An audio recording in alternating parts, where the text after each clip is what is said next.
those substances which give hydroxide ion when dissolved with water. Now here we are having some equations or some reaction by which we can confirm. Suppose this is called sodium hydroxide. You know very well that sodium hydroxide is a base. When sodium hydroxide is added with water, it gives sodium positive ion plus OH negative ion. So this OH negative ion is what? This is what, student? This is the hydroxide ion. Okay, if any base is there, if it dissolved in a water, it always gives hydroxide ion. This is the definition of a base, that base are those substances which dissolve or added with water, it gives hydroxide ion. Same way, if we are having a potassium hydroxide, so it gives potassium plus hydroxide ion. Understand that? Now come to the next topic, that is properties of a base. What are the different properties of the base? If you touch the soap base, any base, so it is very slippery. It is slippery and also very soapy in touch. Yes, it's just like a soap. Whenever you touch a soap, what will happen? It will slip from your hand. If your hands are wet and you touch the soap, what will happen? It will slip from your hand. So same way, your bases are slippery and soapy in touch. Whenever any blue litmus paper is there, it will tell whether the solution is basic or not. Yes, blue litmus paper is meant for base.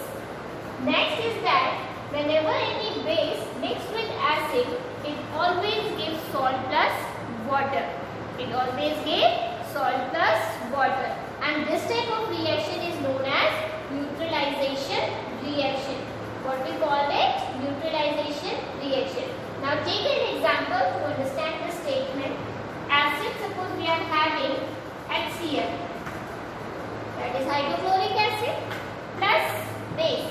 In place of base, we are taking sodium hydroxide. Okay? So when the hydrochloric acid reacts with sodium hydroxide, what will form? This Cl combined with the sodium of the sodium hydroxide. Okay, chlorine of the hydrochloric acid is combined with the sodium of the sodium hydroxide and make a salt known as NaOH. Its name is sodium hydroxide. What we call it? Sodium hydroxide. Plus, you can see here the OH ions and here the 1H. Means 2H plus 1 oxygen atom is left. And you know very well, when 2 H atoms and 1 oxygen atom is there, so what it forms? It forms water. Then H2O. So this reaction is known as neutralization reaction. What we call it? Neutralization reaction. Okay, students? Same way, your formation of salt is also take place like this only. After that, the next topic is how salt is formed. Salt always formed whenever any acid mixed with a base. Understand that?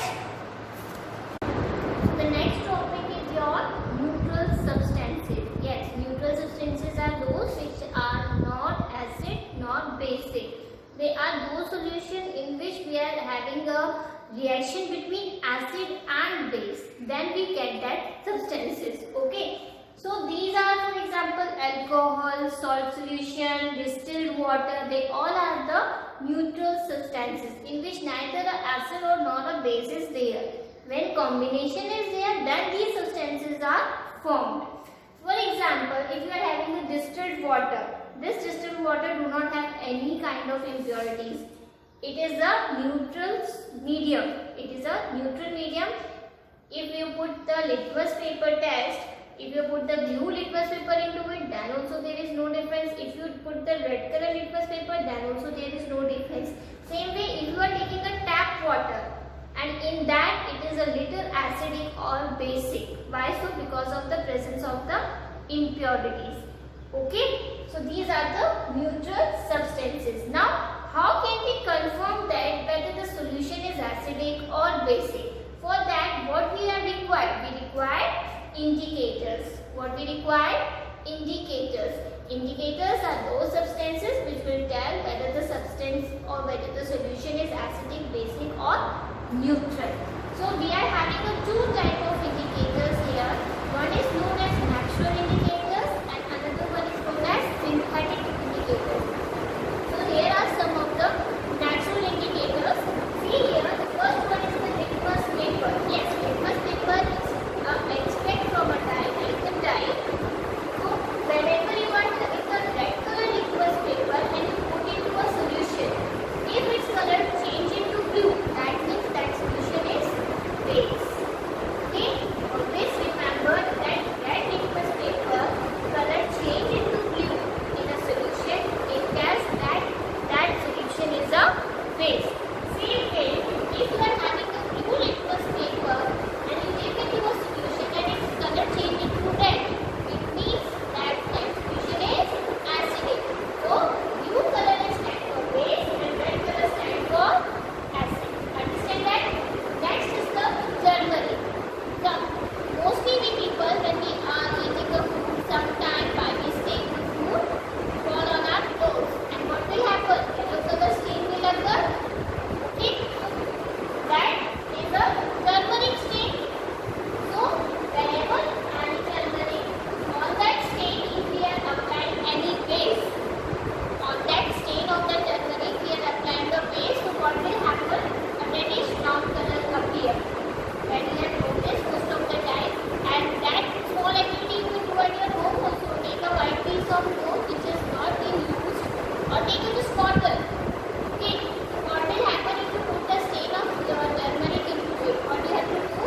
Take a small amount of turmeric and mix water into it, and that water, then take a piece of cloth and just put that turmeric on, spread that turmeric on the piece of cloth. When it will dry, let it be dry. When it dries, you have to put soap on it, detergent or soap. When you are putting the soap and detergent, then what will happen? Its color change into reddish brown. Why so? Because in that soap or detergent, what is present? Your base is present. Always remember that if you are putting turmeric on a base, its color change into reddish brown, whereas in the acidic ingredient it will remain same or neutral. Either there is no change or remain same. Whatever the color is there, it will remain same. Next is the natural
it